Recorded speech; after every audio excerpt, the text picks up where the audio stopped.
Hello and welcome to Phantom Forces Weapons Spotlight, a series where I give a more subdued and informative look on the weapons of Phantom Forces. In this episode, I'll be covering the FAL 50.63 Para.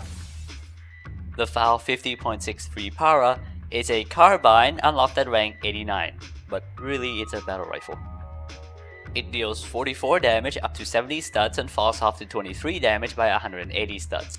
It fires at 700 RPM with a 1.1 times body multiplier and a 1.4 times head multiplier. The muzzle velocity is 2200 studs per second, and the penetration depth is 2 studs. Here is the shots to kill table. It has medium recoil that's quite floaty and unique, and it holds 20 rounds in the magazine with 120 rounds in reserve of 7.62 NATO rounds. The reload speed is 2.7 seconds and the empty reload speed is 3.6 seconds. It has a 14 walk speed and a 15 aim speed.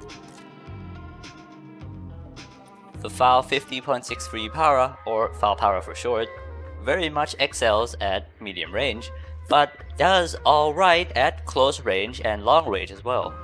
Damage wise, it's got a lot of range, being able to 3-shot body shot people up to 138 studs and 2-shot headshot people at similar range.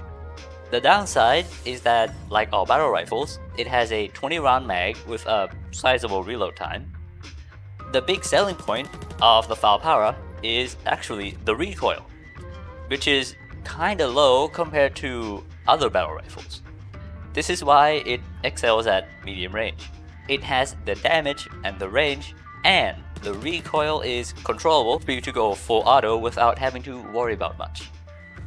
The caveat is that the recoil is quite unique. The sight recoil recovery is very slow for an automatic, and this makes the recoil very floaty. It takes a little getting used to, but after that you may find that the recoil is surprisingly low. Close range performance is alright, as I said. It's not stellar, and that's mostly because of the small mag size that could get you killed reloading in close range. Long range performance is also okay. You have a lot of damage and range, so you can just tap fire the FAL Para like a DMR, and it should be fine. The slow recoil recovery is a big issue when you do that though.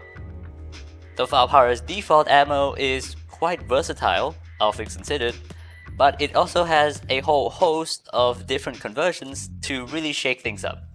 I'd say this is a high A tier weapon. The 5.56 NATO conversion lets you lean towards a more close range playstyle. It now deals 34 damage up to 79.1 studs and falls up to 22 damage by 162 studs. The fire rate and multipliers remain the same, but the muzzle velocity is increased to 2500 studs per second and the penetration depth is reduced to 1 stud. Here is the shots to kill table. The recoil is ever so slightly reduced, but it feels just about the same, and it now holds 30 rounds in the magazine with 120 rounds in reserve of 5.56 NATO rounds. The reload speed is reduced to 2.2 seconds and the empty reload speed 3 seconds. Everything else here remains the same. This conversion allows for a more close range oriented playstyle.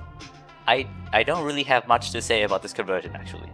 The range reduction isn't much and the recoil reduction is also very small. Honestly, your general playstyle only changes ever so slightly.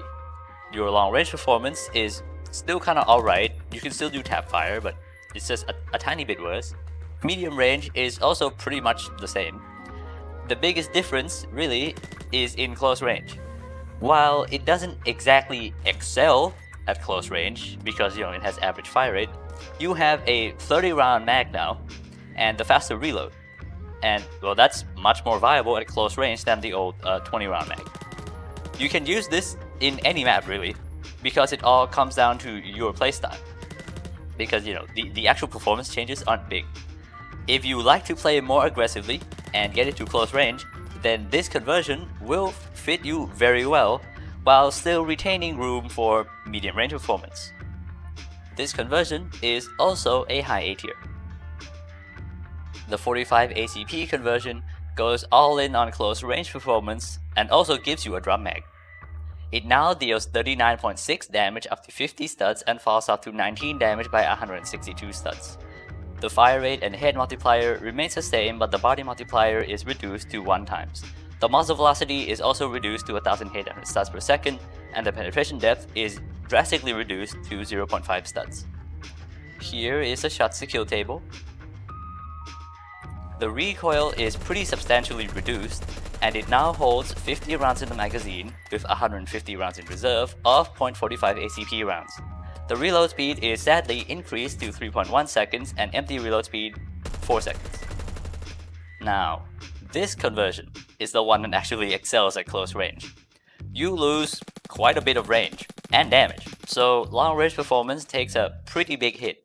Medium range also takes a small hit. In return, you get less recoil and a whole 50 round drum mag. Plus, you can 2-shot kill to the head at minimum range, so it's perfect for mowing down tons of people at close to medium range with a lot of room for error. You can play pretty aggressively, and it's pretty much a discount LMG. This conversion is perfect for small maps like Metro and Bazaar. Though I would actually say that this is a mid A tier weapon because it's less versatile than the other ammo types. Hollow Point increases your max damage and suppression, but reduces your minimum damage, hair multiplier, range, and penetration. Here is the shots to kill table. I usually don't talk about Hollow Point, but for the FAL Para, this is a very special exception. I'd say that this is actually the main attraction for the FAL Para.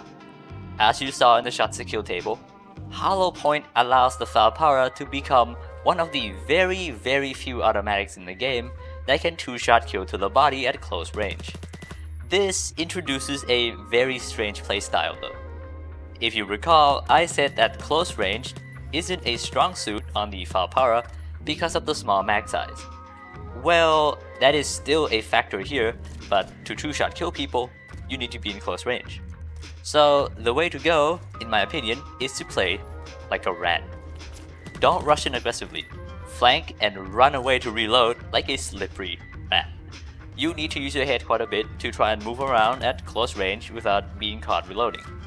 You need a bit of game sense and a bit of map knowledge, and a suppressor is also highly encouraged to prevent people from tracking you. Though again, high A tier, 2-shot kill automatics are really good. And that concludes this episode of Phantom Forces Weapon Spotlight. If you enjoyed this video, please leave a like and subscribe to the channel as it helps a lot. Thank you for watching, and see you next time.